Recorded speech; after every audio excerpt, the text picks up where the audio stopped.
নমস্কাৰ এই মুহূৰ্তত জনাইছো অসমৰ প্ৰত্যেকগৰাকী জনসাধাৰণৰ বাবে কেইবাটা গুৰুত্বপূৰ্ণ খবৰ। আজি হৈছে 29 মাৰ্চ। আজিৰ দিনটোতে অসমৰ লগতে ভাৰতবৰ্ষৰ বিভিন্ন প্ৰান্তৰ পৰা কেইবাটা গুৰুত্বপূৰ্ণ খবৰ যুগুত কৰা হৈছে। এই মুহূৰ্তত জনাইছো আজিৰ প্ৰথমটো খবৰ। আজিৰ প্ৰথমটো খবৰেই ৰাজ্যবাসীৰ বাবে এটা ডাঙৰ খবৰ।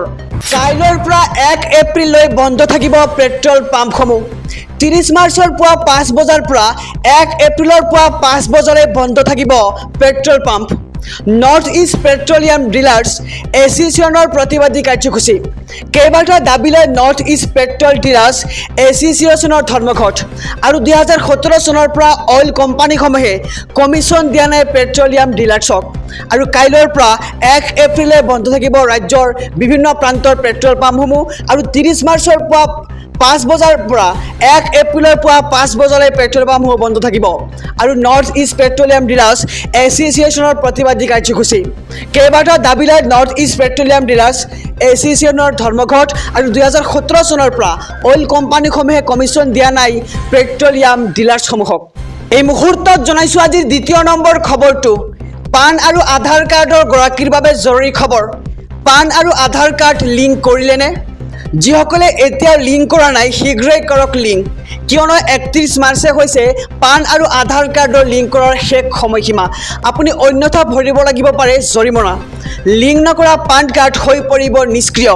আৰু বেংক আৰু কৰ আদায়ৰ ক্ষেত্ৰত সন্মুখীন হ'ব বহু অসুবিধাৰ। এই মুহূৰ্তৰ খবৰ জনাইছোঁ পান আৰু আধাৰ কাৰ্ডৰ গৰাকীলৈ ইতিমধ্যে কেইবাবাৰো বঢ়াই দিয়া হৈছে পান আৰু আধাৰ কাৰ্ড লিংক কৰাৰ সময়সীমা।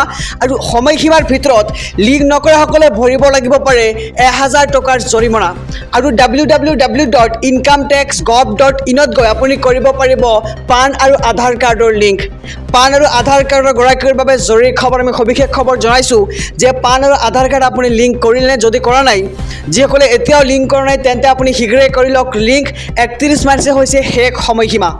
এই মুহূৰ্তত জনাইছোঁ আজিৰ তৃতীয় নম্বৰ খবৰটো। ৰাজ্যৰ শিক্ষক শিক্ষাৰ্থী সমাজৰ বাবে জৰুৰী খবৰ। এইবাৰ নাপাব 4টাকৈ চৰকাৰী বন্ধ। তাৰ বিপৰীতে 2024-25 বৰ্ষত লাভ কৰিব 111 দিনৰ বন্ধ। 4টা চৰকাৰী বন্ধ উদযাপনৰ নিৰ্দেশ দিছে এইবাৰ ছেবাই। শংকৰদেৱ আৰু মাধৱদেৱৰ তিথি উদযাপনৰ নিৰ্দেশ বিদ্যালয়সমূহত। আৰু ছেবাই প্ৰকাশ কৰিলে শৈক্ষিক দিনপঞ্জী। 1 এপ্ৰিলৰ পৰা আৰম্ভ হ'ব 2024-25 বৰ্ষৰ পাঠদান কাৰ্যসূচী। আৰু লগতে লাচিত দিৱস আৰু বীৰ চিলাৰায় দিৱস উদযাপনৰ নিৰ্দেশ দিছে এইবাৰ ছেবাই। বিদ্যালয়ত বিভিন্ন দিৱস উদযাপনৰ বাবে 34টা দিন ধাৰ্য কৰা হৈছে। আৰু শিক্ষা বৰ্ষটোত মুঠ পাঠদান অথবা পাঠগ্ৰহণৰ দিন 254টা। আৰু শৈক্ষিক পঞ্জী অনুসৰি বিদ্যালয় পৰিচালনাৰ নিৰ্দেশ এইবাৰ ছেবাৰ। ৰাজ্যৰ শিক্ষক আৰু শিক্ষাৰ্থী সমাজৰ বাবে জৰুৰী খবৰ। এইবাৰ নাপাব 4টাকৈ চৰকাৰী বন্ধ। এই মুহূৰ্তত জনাইছোঁ আজিৰ চতুৰ্থ নম্বৰ খবৰটো। কংগ্ৰেছৰ কোনো নেতাৰ মুখ্যমন্ত্ৰী হ'বলৈ মন থাকিলে আহক বিজেপিলৈ। মন্ত্ৰী বিধায়ক হ'বলৈ বিজেপি যোগদান কৰিবলৈ আহ্বান মুখ্যমন্ত্ৰী ডক্টৰ হিমন্ত বিশ্ব শৰ্মাৰ। ৰাজনৈতিক প্ৰেক্ষাপটৰ এটি ডাঙৰ খবৰ জনাইছোঁ। 2025 জানুৱাৰী ফেব্ৰুৱাৰীত ভূপেন বৰাই বিজেপিত যোগদান কৰিব। আৰু মোদী গেৰেণ্টিৰ দৰে এইটো হৈছে হিমন্ত গেৰেণ্টি। আমি ভূপেন বৰাক মন্ত্ৰী বনাবলৈ আনিম বিজেপিলৈ, এই মন্তব্য ৰাজ্যৰ মুখ্যমন্ত্ৰীগৰাকীৰ। প্ৰয়োজন হ'লে বিজেপিৰ যোগ দিয়াৰ পাছত মুখ্যমন্ত্ৰী হ'ব পাৰে ভূপেন বৰা।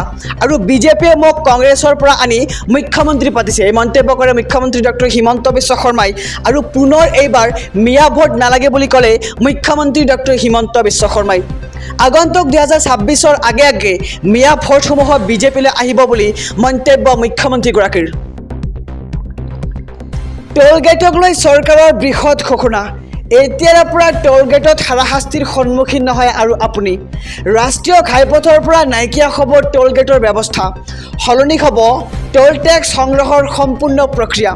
টোল গেট ফাষ্টেগ অবিহনে সংগ্ৰহ কৰিব টোল টেক্স। আৰু নতুন ছেটেলাইট ভিত্তিক পদ্ধতিৰে সংগ্ৰহ কৰা হ'ব টোল টেক্সসমূহ। আৰু আপোনাৰ বেংক একাউণ্টৰ পৰা পোনপটীয়াকৈ কৰ্তন কৰা হ'ব টোল টেক্স। ৰাষ্ট্ৰীয় ঘাইপথেৰে যাতায়াত কৰিলেই একাউণ্টৰ পৰা কৰ্তন হ'ব ধন। আৰু যাত্ৰাৰ দূৰত্ব অনুযায়ী সংগ্ৰহ কৰা হ'ব আপোনাৰ পৰা এই টোল টেক্স। কেন্দ্ৰীয় পথ পৰিবহণ মন্ত্ৰী নীতিন গাডকাৰীয়ে কৰিছে এই ডাঙৰ ঘোষণা।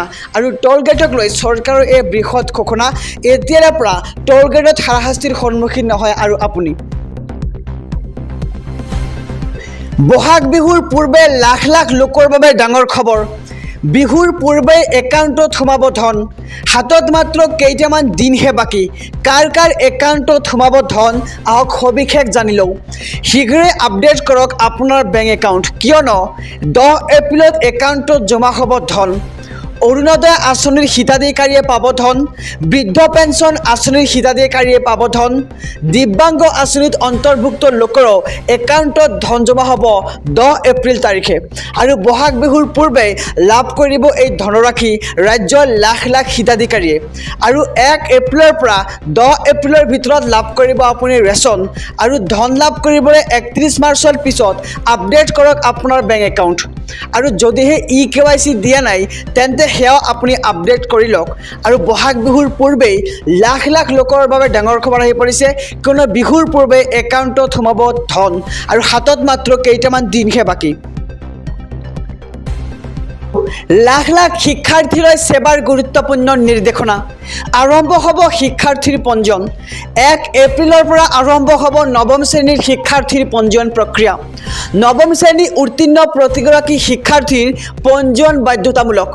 শিক্ষাৰ্থীৰ ID নম্বৰ আৰু মাৰ্কশ্বিটৰ জৰিয়তে কৰিব পাৰিব পঞ্জীয়ন। আৰু এই মুহূৰ্তৰ খবৰ জনাইছোঁ সমূহ শিক্ষাৰ্থীলৈ। আৰম্ভ হ'ব শিক্ষাৰ্থীৰ পঞ্জীয়ন। 1 এপ্ৰিলৰ পৰা আৰম্ভ হ'ব নৱম শ্ৰেণীৰ শিক্ষাৰ্থীৰ পঞ্জীয়ন প্ৰক্ৰিয়া। আৰু নৱম শ্ৰেণীৰ উত্তীৰ্ণ প্ৰতিগৰাকী শিক্ষাৰ্থীৰ পঞ্জীয়ন কৰাটো বাধ্যতামূলক। আৰু পঞ্জীয়নৰ সময়ত বাধ্যতামূলক বিদ্যালয় UD code. Lakh lakh ration কাৰ্ডৰ গৰাকীলৈ জৰুৰী খবৰ। ডিজিটেল কৰা হ'ব সকলো ৰেচন কাৰ্ড। দেশৰ বিভিন্ন ৰাজ্যত মুকলি কৰা হৈছে ডিজিটেল ৰেচন কাৰ্ড। আৰু প্ৰচলন বন্ধ হ'ব পাৰে পুৰণি কাগজৰ ৰেচন কাৰ্ডখন। এই মুহূৰ্তৰ খবৰ জনাইছোঁ ৰেচন কাৰ্ডৰ হিতাধিকাৰীসকললৈ। আৰু এইবাৰ কাগজৰ ৰেচন কাৰ্ডখন বন্ধ হ'ব পাৰে। ডিজিটেল ৰেচন কাৰ্ডৰ বাবে সংশ্লিষ্ট কৰ্তৃপক্ষই গ্ৰহণ কৰিছে আবেদন। আৰু অনলাইনত প্ৰপত্ৰ গ্ৰহণ কৰি জমা দিব লাগিব আপুনি অফলাইনত। আৰু লগত জমা দিব লাগিব প্ৰয়োজনীয় কেইবাটাও নথিপত্ৰ। আৰু নথিসমূহ হৈছে বৈধ মোবাইল নম্বৰ, ভোটাৰ কাৰ্ড, আধাৰ কাৰ্ড, পান কাৰ্ড। স্থায়ী বাসিন্দাৰ প্ৰমাণপত্ৰ বাধ্যতামূলক কৰা হৈছে। আৰু বৰ্তমান পশ্চিমবংগত আৰম্ভ হৈছে ডিজিটেল ৰেচন কাৰ্ড আবেদনৰ প্ৰক্ৰিয়া। আৰু শীঘ্ৰে অন্যান্য ৰাজ্যত আৰম্ভ হ'ব এই আবেদন প্ৰক্ৰিয়া। আৰু লাখ লাখ ৰেচন কাৰ্ডৰ গৰাকীলৈ এই মুহূৰ্তত আহি পৰিছে এটা ডাঙৰ খবৰ যে ডিজিটেল কৰা হ'ব সকলো ৰেচন কাৰ্ড। দেশৰ বিভিন্ন ৰাজ্যত মুকলি কৰা হৈছে ডিজিটেল ৰেচন কাৰ্ড। আৰু প্ৰচলন বন্ধ হ'ব পাৰে পুৰণি কাগজৰ ৰেচন কাৰ্ডখনৰ।